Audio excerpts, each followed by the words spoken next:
go to the supermarket. When you need to stock up the fridge, you probably head to Kroger's or maybe Publix. But there was a time when the supermarket landscape looked very different. Let's see if you remember any of these 10 grocery stores that no longer exist. It's closed! Delchamps. Famous, but not too famous. Delchamps is one of the more famous stores on our list and saw great growth after they opened their first location in 1921. They were based in the southern United States, more specifically Mobile, Alabama. This humble operation once had over 100 locations in the state of Alabama alone. The founder, Alfred Delchamps, knew that in order to provide customers with the products and quality that they expected, the traditional local grocery store concept would not fit. So in 1927, Delchamps opened their first warehouse, which would allow them to stock greater quantities of items that people bought all the time. This allowed them to focus on expansion and made the opening of their first supermarket a possibility.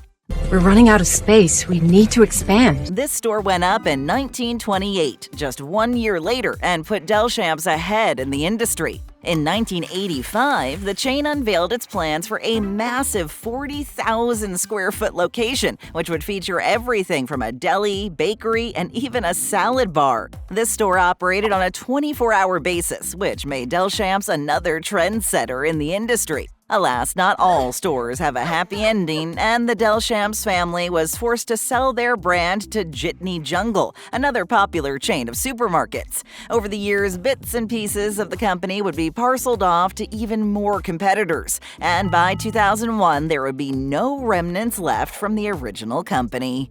Now, at the new Delchamps, they're going to change your mind about how you can save on food. Eagle Food Centers. Telling young Bud here about 5-star meats from Eagle. One of the oldest and most storied entries on our list would have to be Eagle Food Centers. They first opened their doors in 1893 under the leadership of the Tenenbaum family. While it wasn't officially Eagle Food Centers yet, the founding members had created a prototype for one of the first supermarkets. Throughout the next few decades, they continued expanding their empire, leading to the creation of other brands like Gelfman's and Cash and Carry. You wanted to be a leader. It wasn't until 1952 that the patriarch of the family, Abe Tenenbaum, died. His nephew Richard would go on to take control of the business. During this time at the helm, the wealth and resources that each brand enjoyed on its own was consolidated under a single banner. They called this conglomeration Eagle United Supermarkets. In the next few years, this group would go on to create a number of supermarkets in the area. While the company saw itself sold to Lucky Stores in the late 1960s, they continued to operate without much oversight from the parent company. By the 80s, they operated 136 stores and had sales of just over $1 billion annually. The company would go on to change hands a number of times, until in 2003, the last assets were sold off to different competitors. Goodbye. Alpha Beta. Alpha Betas are okay. While Alpha Beta didn't start as a chain of supermarkets, it did make its start in the industry. Before it was the name of a store, it was a simple marketing concept used by two brothers who hadn't yet owned their own store. Albert and Hugh Gerard used their patented Alpha Beta system to organize grocery stores in alphabetical order. Their flagship store used these methods when it opened its doors in 1915 under the name of Triangle Groceteria. Just 2 years after their first store, they opened an official Alpha Beta, and the rest is history. It was around this time that the chain also decided to open some coffee shops. These were rather gimmicky and didn't last long on the market. Most were sold off and converted into Denny's restaurants. It was all a mistake. Even after this slight misstep, the chain would go on to enjoy widespread success at most of its locations. They continued to innovate over the years, and in 1961, they were bought by American Stores. Even though the company was changing hands, this didn't slow growth. The chain went on to become a powerhouse supermarket that customers learned to depend on. It wasn't until many years later that the company decided to cut its losses, and in 2006, the chain and its subsidiaries were sold to Save Mart, who rebranded them under their own banner. Today, some of these locations now operate under the Ralph's logo. Good time to say their goodbyes.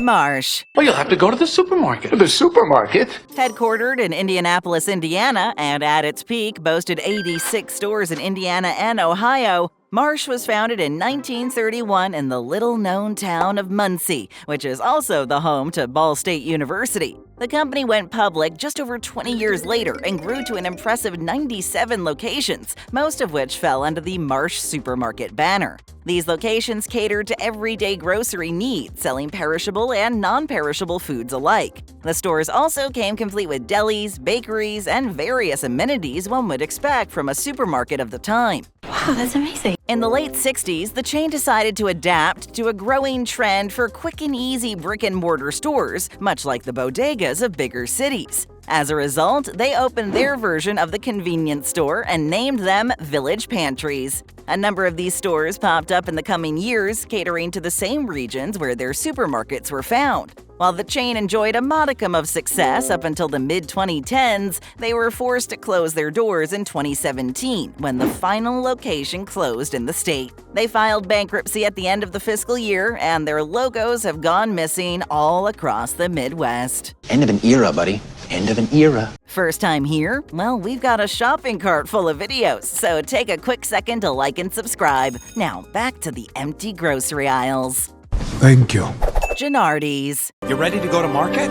Genuardi's Family Markets was a chain of supermarkets located in the northeastern part of the United States. In 1920, the two founders, Gaspare and Josephine Genuardi, owned a small farm in upstate Pennsylvania that grew fresh produce and routinely made deliveries to their neighbors. They decided that since they were pretty much in the business already, why not make it official? In 1954, in Norristown, Pennsylvania, the pair opened up their first Genuardi's, which had all the familiar trappings of a small-town grocer, only much bigger. The family tree of the Genuardi family was expanding along with the success of the store. Gaspare and Josephine would go on to have 9 children. How many kids? 5 of whom would choose to follow their parents' footsteps into the family business. These 5 brothers expanded the Genuardi's footprint across Pennsylvania, finding holds in suburbs all across the western region of the state. The decades went on while the Genuardi family enjoyed a major boom in their business.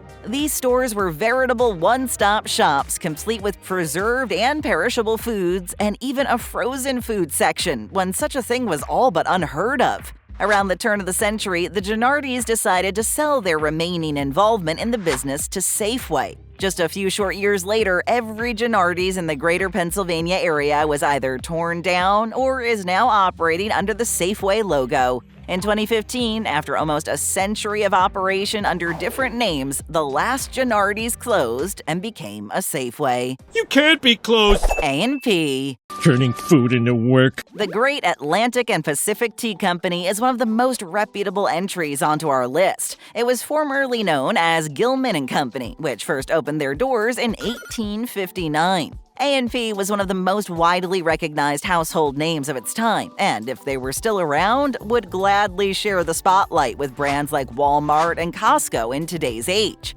If you need more convincing, take into consideration that A&P once operated over 15,000 stores around the nation. In 1930, shortly before the Second World War, the company was considered to be the world's largest retailer. A few years later, the company had adopted a self-service model that saw its stores grow by another 4,000. While the chain remained in operation for decades, it saw its parent company change a number of times. This never slowed progress, however, and up until 2015, the chain was able to remain in operation. It wasn't to last, however, and later that same year, they filed for Chapter 11 bankruptcy. A sobering tale about how even the mightiest can fall in the contemporary age. And there's nowhere to shop but stupid Whole Foods. Owen's. To the market?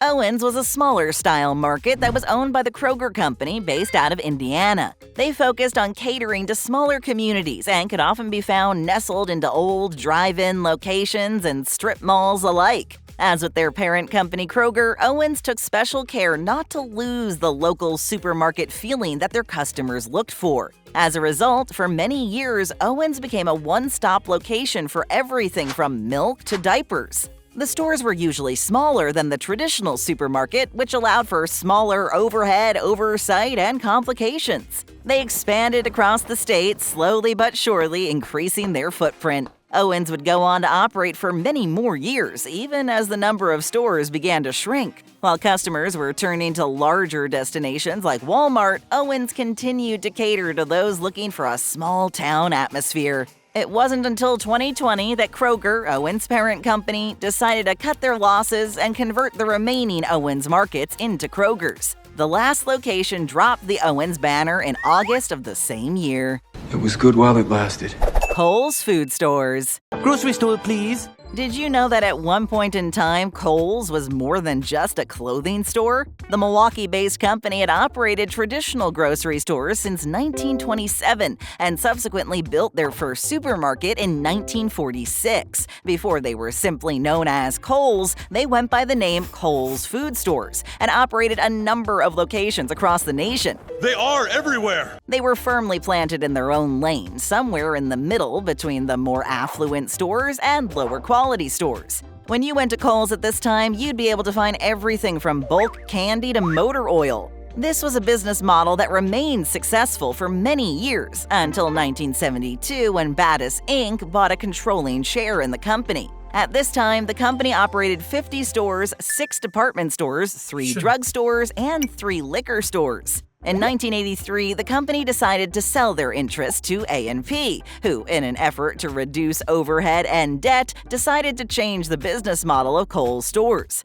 They would go on to operate under A&P until 2003, when they were decommissioned in order to focus on their department stores. There have been no groceries coming out of Kohl's ever since. Fortunately, we are out of chicken. Victory Supermarkets. Oh, hunger for victory! With a name like Victory, you might be surprised to see this supermarket on our list. This chain was founded in Leominster, Massachusetts in 1923 by 2 brothers and was named in honor of the United States effort in the First World War. James and Louis DiGeronimo had both served in the conflict and wanted a way to pay homage to all the people who contributed and were affected by the war. The brothers' big specialty at Victory was their fresh meat counter and home delivery service, which made them a household name in the area. The first version of the supermarket that we would recognize today opened its doors in 1955 under the guidance of the founders' sons, Arthur, Jimmy, Anthony, and Joe. Somebody's got to keep the family tradition alive, right? They kept the tradition alive and took their father's company to new heights. At their peak, the store boasted 20 different locations. In 1996, the company decided to expand under the concept of fresh, organic, and perishable foods. After an 80-year run in the business, Victory Supermarkets and its owners decided that enough was enough. They sold their business to the Hannaford Brothers Company, which subsequently netted the family $175 million. Shortly after, the stores were converted, and by the late 2010s, there were no Victory Supermarkets left in business. Stores closed forever. Waldbaum's. Want to go to the supermarket with me? If you know anything about New York City, you probably know it's considered the city that never sleeps. Well, with this fact in mind, Sam, Wolf, and Izzy Waldbaum opened their first location in 1904 in New York's Brooklyn borough. These 3 family members were Jewish immigrants who had very little to their name, but over the course of 5 generations were able to turn Waldbaum's into a household name for every New Yorker. By 1960, the patriarch of the family, Ira Waldbaum, would leave his studies at New York University to help run the family business. Just 1 year later, the company went public. In the stock market? Sure. By this time, Waldbaum's line of stores fell under the A&P logo, which had mismanaged a number of investments tied to the company's success. At this point, the number of stores in operation began to dwindle. The company would enjoy success for decades to come, but they never quite reached their potential of years past. This marked the end of a saga of over 100 years of excellence and commitment to quality for the New York area. I mean, it's the end of an era. I know. We've got more great videos that are right up your alley, so stay right here to keep on watching.